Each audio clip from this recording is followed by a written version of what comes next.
qui nous a été soumis s'intitule « Dialogue ou soumission ». Qu'est-ce que le dialogue? Pourquoi devons-nous dialoguer? Est-ce que nous devons nous soumettre tout simplement ou bien nous devons exiger le dialogue? Nous disons que le dialogue, c'est la parole. Il ne s'agit pas de la parole pour la parole, mais de la parole, de la raison, pour la raison.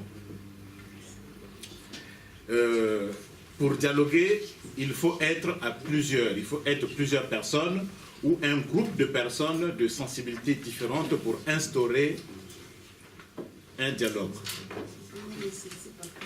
Alors, quelles sont les raisons qui peuvent motiver des personnes ou groupes de personnes d'organiser ou d'exiger un dialogue? À cette question, disons plusieurs raisons.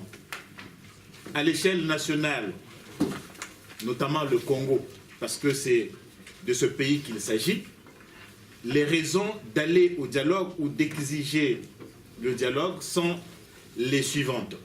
D'abord, les fondamentaux de la vie quotidienne. J'entends par là la santé, l'éducation, l'habitat, l'environnement, l'emploi des jeunes, j'en passe. Sur ces questions-là, point n'est besoin vraiment de vous faire une démonstration de la manière dont nos populations vivent, ne serait-ce qu'en ce qui concerne la santé au Congo. Il y a le bonheur des nations.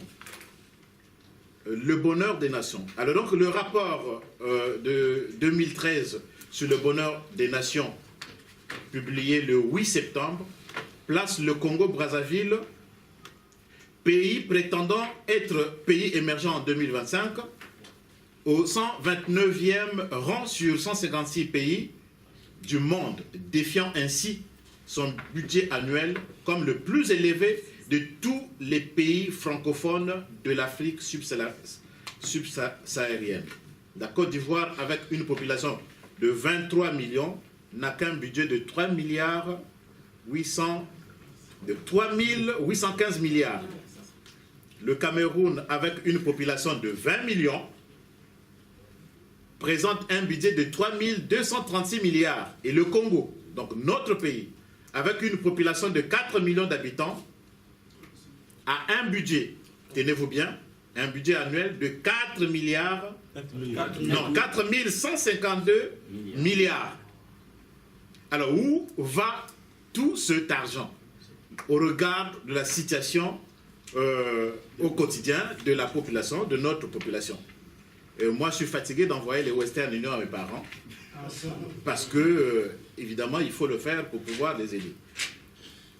Il y a la question du pétrole, principale ressource économique de notre pays.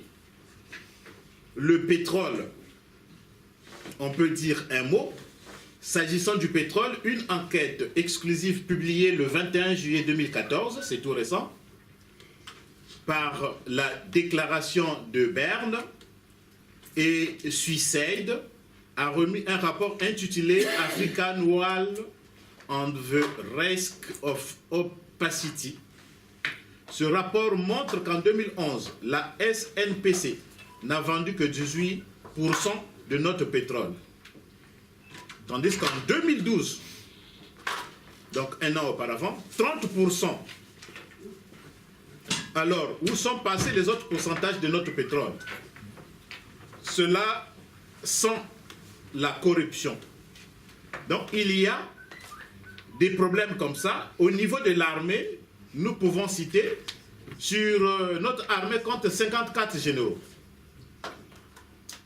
Et 90% sont originaires du Nord. 90% originaires du Nord et principalement de la Cuvette, donc la région du chef de l'État actuel. Là, en tout cas, il y a un problème. Il faut qu'on regarde la question de l'armée. La question de la Constitution.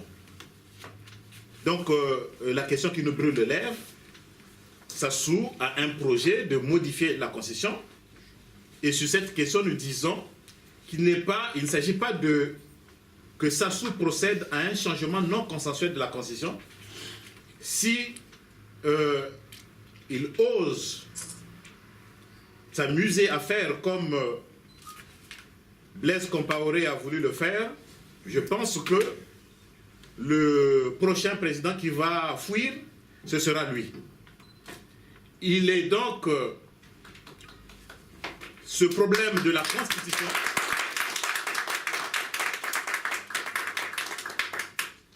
La Constitution, notre Constitution, si nous devons la changer, nous devons le faire de manière consensuelle. Voilà pourquoi nous exigeons le dialogue national. Et pour la question de la Constitution, il faudra aussi garantir le droit de vote des Congolais de l'étranger. C'est un problème. En tout cas, il y a de plus en plus de voix qui se font entendre. Donc, au regard du constat amer qui est fait sur le Congo, il nous paraît important et judicieux, pour sauver l'essentiel de notre pays, d'aller au dialogue. En tout cas, il ne sera pas question pour nous de nous claquemurer dans une logique de peur ou de lâcheté en acceptant la soumission. C'est-à-dire comme si rien n'était, de se mettre sous le pouvoir d'une autorité contre laquelle nous luttons depuis de longues années, sur la place de Paris, sur la place de Lyon,